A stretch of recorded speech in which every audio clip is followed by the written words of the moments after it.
atuar em advocacia criminal não é brincadeira, não. É uma responsabilidade muito grande. Principalmente em alguns nichos da advocacia criminal, como, por exemplo, execução penal, violência doméstica, tribunal do júri, lei de drogas. São situações muito específicas em que o advogado criminalista tem que ter um conhecimento muito direcionado. Eu hoje quero te convidar a assistir um trecho importante da nossa mentoria ao vivo sobre Lei Maria da Penha. Você vai perceber um assunto que você precisa dominar se você advoga ou se você pretende advogar, e você vai notar também como que uma mentoria é importante para que as pessoas possam interagir, o aluno possa colocar as suas dúvidas. E essa ideia da mentoria de prática em violência doméstica nasceu justamente dessa necessidade. A pessoa que atua em outras áreas ou que acabou de terminar a faculdade, ou às vezes até já atua em advocacia criminal, mas quer se reciclar, quer se atualizar. Foi o primeiro projeto ao vivo que eu coordenei junto ao IDPB. Então, dá uma olhadinha nesse trechinho. Olha aqui, eu quero que vocês analisem esse caso agora aqui.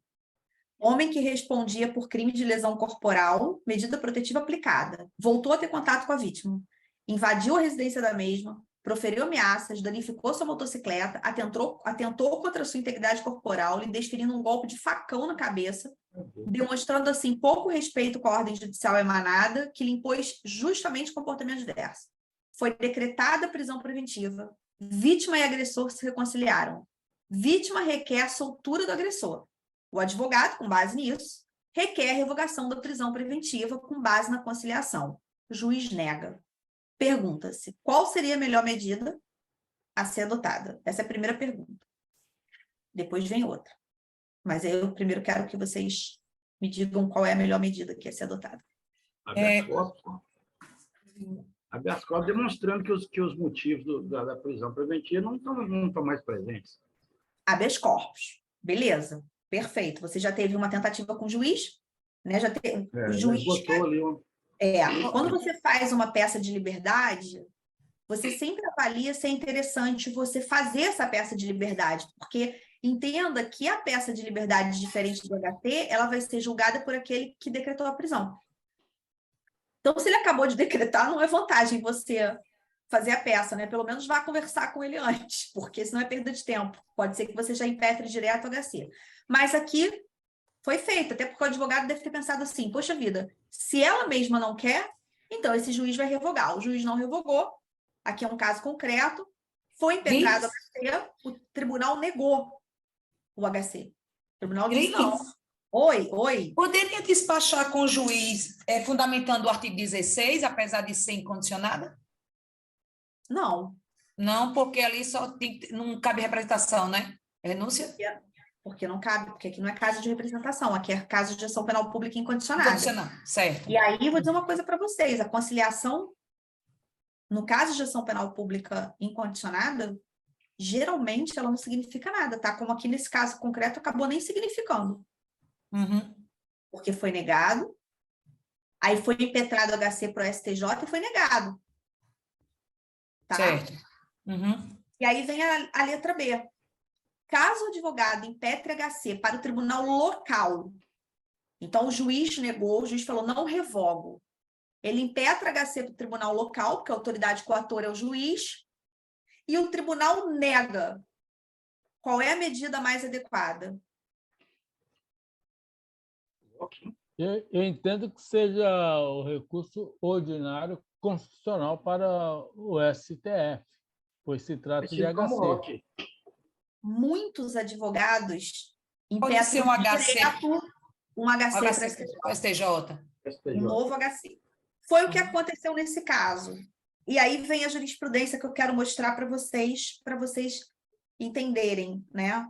O julgado até vai dizer, olha, isso aqui não seria o caso de um HC, seria o caso de um ROC, mas como a ordem de HC ela pode ser concedida até de ofício, sempre vale a pena fazer HC, né?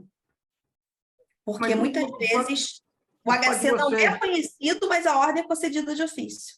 Mas o fato de você manejar esse ROC não vai te impedir de manejar o HC também, não vai? Não impede. Eu pensei nisso quando fui fazer esse ROC, eu pensei em fazer simultâneo. Que aí, de qualquer forma, acabava com o objeto, o outro, se fosse certo, concedido. Exatamente, acaba com o objeto, sim. Apesar que o HC não tem prazo, mas Não tem, verdade. Aqui, olha, jurisprudência sobre o caso. Diante da hipótese de habeas corpus substitutivo de recurso próprio, a impetração sequer deveria ser conhecida, que é o julgado, tá, gente? Segundo orientação jurisprudencial do Supremo Tribunal Federal e do próprio STJ. Contudo, considerando as alegações expostas na inicial, razoável análise do feito para verificar a existência de eventual constrangimento ilegal que justifique a concessão da ordem de ofício. Você já fica até, se você impetrou HC, você já fica até um pouco feliz, né? Porém, aqui não foi concedida a ordem.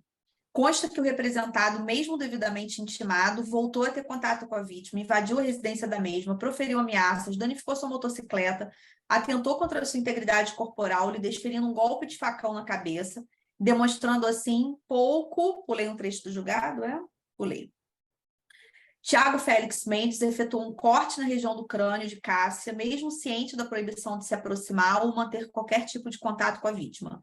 Destarte, não obstante a manifestação da vítima, que não é a única legitimada ao requerimento de medidas de proteção, este órgão ministerial entende que ainda persistem os fundamentos balizadores das medidas cautelares deferidas em desfavor do representado. Isso aqui foi um trecho da manifestação do MP que foi colocado no julgado. No que pertence à segregação da liberdade antes da sentença penal condenatória, há de se somar aos fundamentos já defendidos a Lures o fato do representado permanecer em estado de foragido, se furtando a atuação persecutória do Estado, demonstrando, ademais, que sua liberdade coloca em risco evidente a aplicação da lei penal e a instrução processual penal. Nesse contexto, forçoso concluir que a prisão processual está devidamente fundamentada na garantia da ordem pública, bem como se faz necessária para assegurar o cumprimento das medidas protetivas de urgência dos termos do 313.3 do Código de Processo Penal, não havendo falar, portanto, em existência de evidente, flagrante legalidade capaz de justificar a sua revogação. E aí vem mais uma pergunta depois do julgado, que é: essa foi uma decisão monocrática do STJ resultante da impetração de HC. Aqui, na verdade, ele impetrou HC com um sujeito cuja prisão preventiva foi decretada solto. Solto, na verdade, porque foragido, né? E aí, só um adendo importante: quando você impetra o HC nesse tipo de situação, você não requer expedição de alvará de soltura. Você requer o cancelamento do mandado, contramandado, tá? Importante isso. Aqui tem recurso para o colegiado, nesse caso?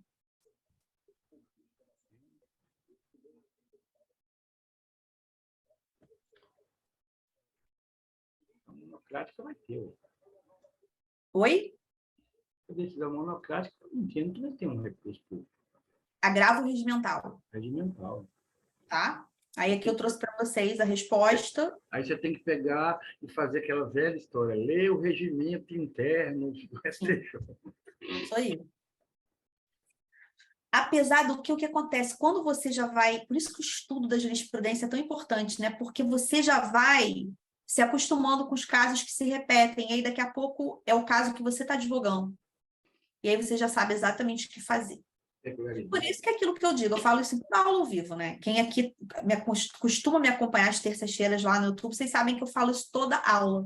Escolheu a advocacia criminal não é brincadeira. Não é para fazer mais ou menos. Você tem que estudar sempre, você tem que se qualificar o tempo todo. O tempo todo, você não pode...